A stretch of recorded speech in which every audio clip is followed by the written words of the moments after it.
Sainte Marie, Maman bon Dieu, pour nous. Saint Michel, tout bon ange bon Dieu, pour nous. Saint Jean-Baptiste et Saint José.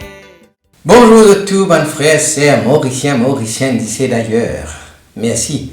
C'est une raison nous dans le programme Un Saint chaque jour. Dans ce programme, nous avons l'occasion de faire un peu connaissance avec ban saint, qui l'Église invite nous pour célébrer chaque jour. Et nous pouvons aussi demander prier pour nous et intercéder pour nos familles.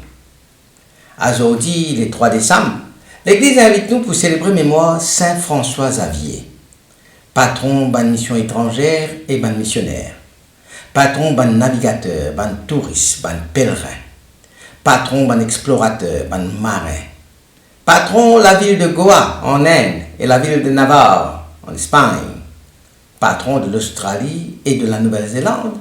Il y a invoqué contre une tempête et une épidémie. Nous profitons de l'occasion pour saluer ban François, ban Xavier, ban Françoise. Là, nous imaginons un jeune homme brillant, étudiant à l'Université de Paris au début du XVIe siècle et qui finit promettre une carrière académique prestigieuse. Il est fier, il est ambitieux et son esprit est très marqué dans un sens très fort le débat intellectuel de son époque.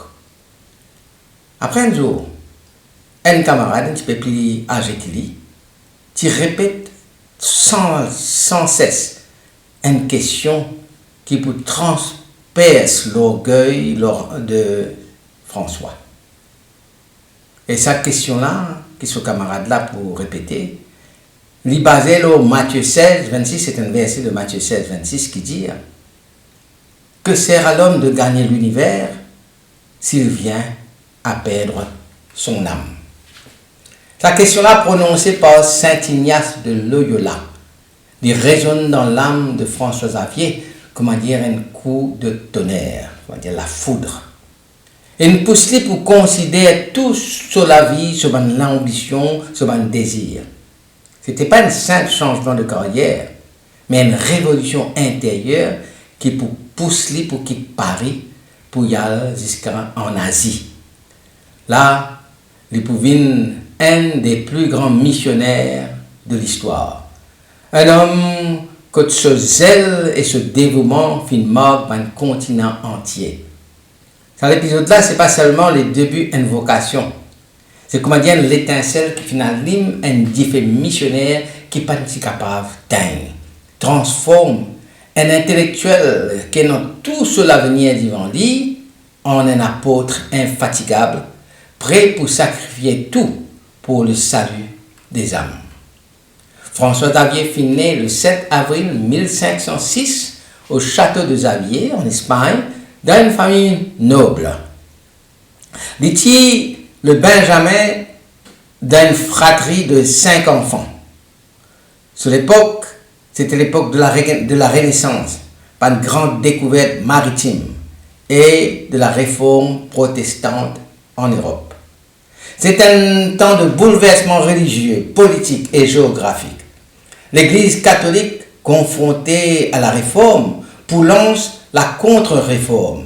Et l'ordre religieux comme la compagnie de Jésus, c'est-à-dire les jésuites, qui pour confonder avec Saint Ignace, je peux jouer un rôle crucial, un rôle très important dans l'évangélisation, le nouveau monde qui peut être découvert par un explorateur. Après des études brillantes à l'université de Paris, il a rencontré Saint Ignace de Loyola et lui a ordonné prêtre en 1537. En 1540, il est un des fondateurs avec Saint Ignace de ban jésuite, Compagnie de Jésus. En 1541, il est envoyé en mission en Asie par le roi Jean III du Portugal à la demande du pape Paul III. Il passe le restant de la vie pour évangéliser l'Inde, l'Indonésie, le Japon et pour arriver jusqu'à la Chine, quand il est mort en 1552. La vie de Saint François Xavier, c'est une succession de luttes et de sacrifices. Sa plus grande vulnérabilité, c'est peut-être sa solitude et l'isolement qu'il a ressenti loin avec sa patrie, loin avec ses frères jésuites, et confronté à une culture et la langue radicalement différentes.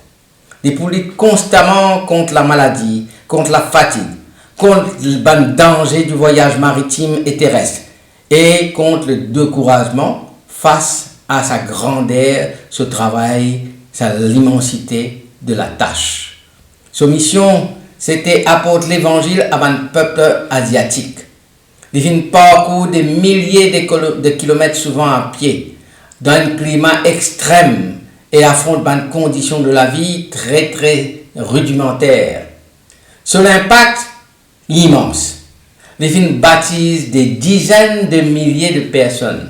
Les films fondent des dizaines de milliers de communautés chrétiennes et les films jettent la base de l'Église catholique en Inde et au Japon. En 1549, François Xavier entreprend un voyage dangereux vers le Japon, un pays alors presque inconnu des Européens et dont la culture est très différente.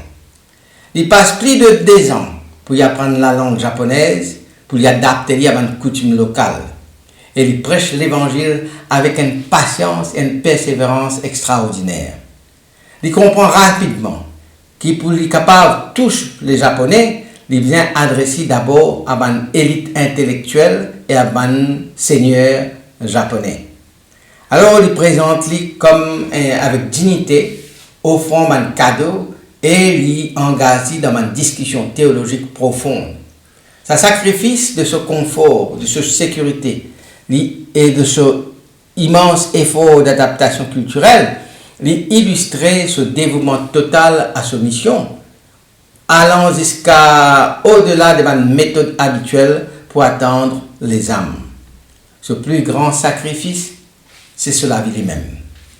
Après avoir évangélisé l'Inde et le Japon, sur lequel il brillait avec un désir ardent pour évangéliser la Chine, qui était alors fermée à un étranger.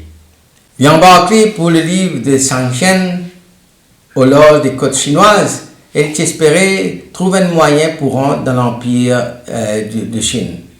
Mais épuisé par une année de labeur missionnaire, affaibli par la maladie et la solitude, Limo le salue désolé là, le 3 décembre 1552, à seulement 46 ans, sans avoir capable de réaliser ce rêve, évangéliser la Chine. Nous sommes capables de dire que le tournant décisif sur la vie y arrivait à travers sa rencontre qu'il a gagnée avec Saint Ignace de Loyola à l'Université de Paris et sa développement et l'amitié qui pourra amener d'autres pour fondre la Société de Jésus. Initialement, François était réticent à l'exhortation de Ignace, trop obsédé par sa propre ambition académique et sa fierté. Cependant, persévérance Ignace, et surtout sa question qui peut retourner chaque fois tirée de l'Évangile. Que sert à l'homme de gagner l'univers s'il vient à perdre son âme? Et ça finit par ébranler François. C'est un choix radical pour lui dépouiller de son ambition mondaine, pour lui prendre la vie de service et de mission. C'est ça qui fait le véritable tournant sur la vie et qui peut transformer en l'apôtre qui nous connaît aujourd'hui. François Xavier était prêché dans de nombreuses régions d'Asie, les langues et puis les dialectes étaient souvent beaucoup, innombrables et souvent très différents. Mais sa capacité pour y prêcher et pour être compris sans avoir appris la langue, c'était considéré comme un signe de l'intervention divine et qui rappelle un petit peu pareil ce qui finit de passer à la Pentecôte. Beaucoup de témoignages rapportés que François Xavier, bien qu'il n'ait pas toujours maîtrise parfaitement la langue locale, était capable de prêcher, converser avec une population indigène et il comprenait parfaitement. Il était même traduit la prière et le catéchisme dans la langue qu'ils jamais étudié. Ce miracle langage lié a un impact colossal l'apostolat de Saint François. Il permet de communiquer directement le message de l'évangile à des milliers de personnes et il surmonte un obstacle qui, en principe, est insurmontable autrement parce qu'on aura vu sa barrière la langue là, impossible. Ce voyage qu'il fait en mer à l'époque, au XVIe siècle, était extrêmement dangereux à cause d'une tempête qui était assez fréquente. Un jour, pendant un voyage qu'il a pu faire, une violente tempête qui menace pour faire la vie s'avirer. Saint François d'Assise, pour lui apaiser la vague, il prend ce crucifix et il jette dans la mer. Tempête là, calmée aussitôt. Et je te racontais que plus tard, le temps de Thilo Laplace, il y a un crabe qui est sorti depuis la mer. Et dans ce pince, il y a le crucifix qui Saint François jette dans la mer pour calmer la mer. Et le crabe là, il dépose le crucifix au pied de Saint François Xavier. Ce miracle là souvent représenté dans une image de Saint François. Ça a aussi un impact significatif lors de sa légende de sa vénération. Il souligne son pouvoir sur les éléments naturels. Il présente-lui comme un homme de Dieu capable de commander à la nature. Il renforce sa réputation de protecteur des marins et des voyageurs et il servi de puissant témoignage de la providence divine et de la puissance de la foi, même face aux dangers les plus extrêmes. Saint François Xavier, malgré 20 siècles qui séparent nous, encore peut toujours causer nous. Dans un monde globalisé, sur l'exemple, rappelle-nous l'importance de l'ouverture aux autres cultures, de la volonté de partager ce qui nous est de plus précieux. Ce zèle infatigable pour diffuser l'évangile, c'est un défi pour nos propres engagements. Il invite nous pour sortir de nos zones de confort, pour témoigner de nos convictions. François Xavier fait beaucoup d'efforts, considérables pour comprendre les cultures locales. Il fait apprendre la langue de la culture, quand il fait témoigner, quand il fait évangéliser, et il fait adapter sa prédication à la culture quotidienne. C'est un modèle d'inculturation, montrant que la foi chrétienne, ce n'est pas une imposition culturelle, mais c'est une rencontre qui respecte et enrichit les traditions existantes. C'est un message crucial dans un monde multiculturel. Sur la vie, c'était une succession d'épreuves, de dangers et de sacrifices. Il enseigne-nous la persévérance, le courage et la confiance en Dieu face à une difficulté, un échec, à la solitude. Sur l'exemple, c'est un puissant antidote au découragement et à la résignation. La question de Saint Ignace de Loyola, qui vient transformer sur la vie. Que sert à l'homme de gagner l'univers s'il vient de perdre son âme? Les restes d'actualité brûlante pour nous aujourd'hui.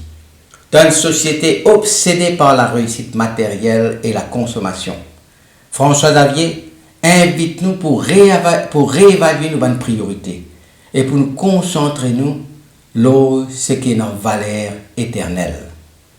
Il finit toujours gagne le souci particulier pour les pauvres, pour les malades, pour les marginalisés. Il finit bâtir les autres et il finit soigner les autres. Sur l'action, c'est un rappel constant de nos devoirs de charité et de solidarité envers les qui dans le besoin. Une des citations les plus célèbres tirées de cette lettre exprime ce désir ardent de missionnaire. Et pour dire, beaucoup de gens ici ne deviennent pas chrétiens parce qu'il n'y a personne pour les rendre tels. Sa phrase-là, tirée de ce lettre envoyée depuis l'Inde à ce frère jésuite en Europe, probablement vers les années 1549-1550, exprime son immense frustration face à l'immensité de la tâche missionnaire et au manque de personnel pour faire ce travail-là. Il trouve dans mon âme qui paraît pour recevoir l'évangile, mais il est tout seul, avec très peu de compagnons pour répondre à la soif spirituelle là. Donc c'est un appel vibrant à l'aide, un cri de cœur pour qui d'autres missionnaires viennent rejoindre lui et partagent le fardeau de l'évangélisation. Sa citation a fini un symbole de l'urgence missionnaire et de la nécessité de répondre à l'appel de Dieu. Alors, à nous prier. Saint François Xavier, apôtre infatigable des Indes et du Japon. Toi qui quittes tout pour suivre le Christ et pour amener la lumière aux confins du monde. Nous prions toi avec ferveur. Inspire-nous ton courage, ton zèle missionnaire face à bonne épreuve. Quitte ton amour ardent pour toute bonne âme. Inspire-nous aussi. Aide-nous pour surmonter la peur, notre hésitation, pour témoigner de nous la foi avec audace et humilité. Protège les missionnaires du monde entier, les voyageurs, les marins. Intercède pour les qui peuvent de la vérité et la lumière de l'évangile. Saint François, priez pour nous. Priez pour nos familles. Amen. Qui bon Dieu bénisse autres et tous les proches. Qui sur l'esprit habite toujours dans eux. Qui les protège autres, partout et toujours. Au nom du Père et du Fils et du Saint-Esprit. Amen et à demain. Saint-André et Saint-Matthieu, priez pour nous. Saint-Jean, Saint-Marc et Saint-Luc, Priez pour nous, priez pour nous, priez pour nous. Sainte-Marie-Madeleine et Saint-Étienne, Priez pour nous, Saint-Ignace et Saint-Laurent,